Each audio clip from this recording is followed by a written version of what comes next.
All right, in the co-main event, we saw Jose Aldo against Pedro Munhoz, two guys who are veterans of the sport, both perennial top tens in the bantamweight division. What'd you make of it? What were your thoughts? Jose Aldo. I mean, he's not leaving. He's hanging around.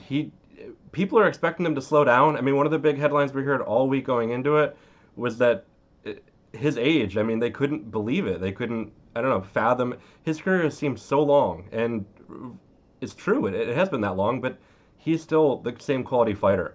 I mean, he didn't do anything incredibly impressive, nothing crazy dynamic in this fight. He just won. He outstruck Pedro by a fairly wide margin. I mean, we didn't see maybe as many leg kicks as we're used to seeing from him, but I don't think anyone walked away from that fight thinking that he can't keep up with the top contenders, and that's what we really need to see.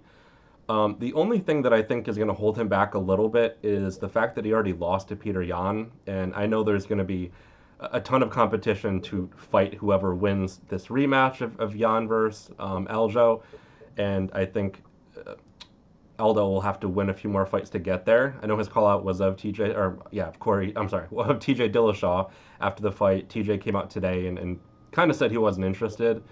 So I think he'll have at least one more fight, maybe two, if he wants to earn that fight again with the champion. But I mean, great things from Jose Aldo, and he definitely can still compete at this level. What do you think? Yeah, I don't. Again, I don't want to disparage Jose just because he's all the credit in the world to him. He's still fighting at a high level in the what's a year number 15 of his career. It seems like. Um, Yeah.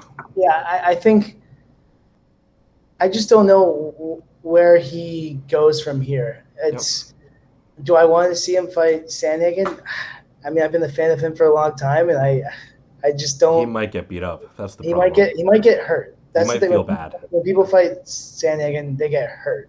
At least it appears so. Yeah. I just don't know if he can beat these top guys in the division. I don't know if he needs to just sort of revamp his game and go back to those leg kicks a whole lot more. But we saw just a solid performance. Yep. But against the guy, I think he just matched up very well against. Munhoz is not super long, not a very dynamic striker or wrestler, just kind of good at everything. And so, yeah, I don't think right now the Jose we're seeing, he can beat those other guys at the top rung, like Rob Font, Yeah. Sandhagen. These guys are just like too big and physical, and we already saw him They're fight Jan, long. Yeah. which he did well against Jan.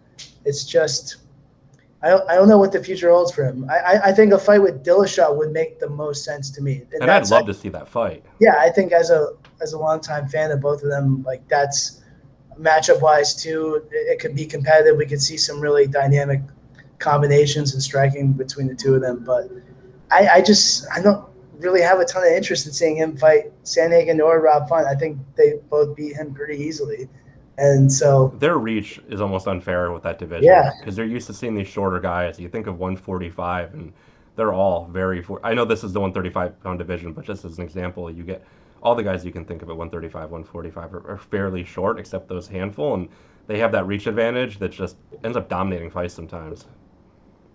yeah, and they're finishers, Font Yeah. and Sandhagen. It's just, yeah, it's tough. I do feel like Aldo's just sort of in this, you know, purgatory within the division where Yeah. I think he's going to beat guys like Munoz and some of the other like lower top 10 guys pretty much every time. But we haven't seen him knock anyone out in a long time. We haven't seen No, him and he's land not like going a to. flying knee. We haven't seen him put people down with leg kicks. He knocked him down with one, but we haven't seen like a sort of that brutal Jose Aldo when he was coming up. And these type of thresholds in divisions do exist. There is kind of that line that we're talking about of a guy will win a fight, and we know it will probably get him a matchup with a guy in the threshold and the tier above him. But you and I aren't going to feel optimistic in these situations that they're going to win that. And I will quickly say with Sandhagen, I feel bad for whoever his next opponent is because he's going to come out with a vengeance. He doesn't think Yeah, he lost that fight. You and I don't think he lost his that recent fight. And he's going to want to prove that he's still that guy and he can make it back to belt contention very soon. Exactly. And I know it's the UFC. You have to fight everyone, but I really would prefer not to see a legend like Jose Aldo get seriously hurt against one of those knees of Sandhagen. Maybe I'm wrong. Maybe I could be wrong, and he is able to outpoint him, and he's still quick. He looks quick, but dealing with those reaches, it just looks like Sandhagen looks like he's two different weight classes bigger than Munhoz. It's just not. I mean, fair. that happens with a lot of his competition too, with Sandhagen. Yeah, Frankie Edgar looked like he was half his size, and that fight didn't last very long. yeah, exactly. So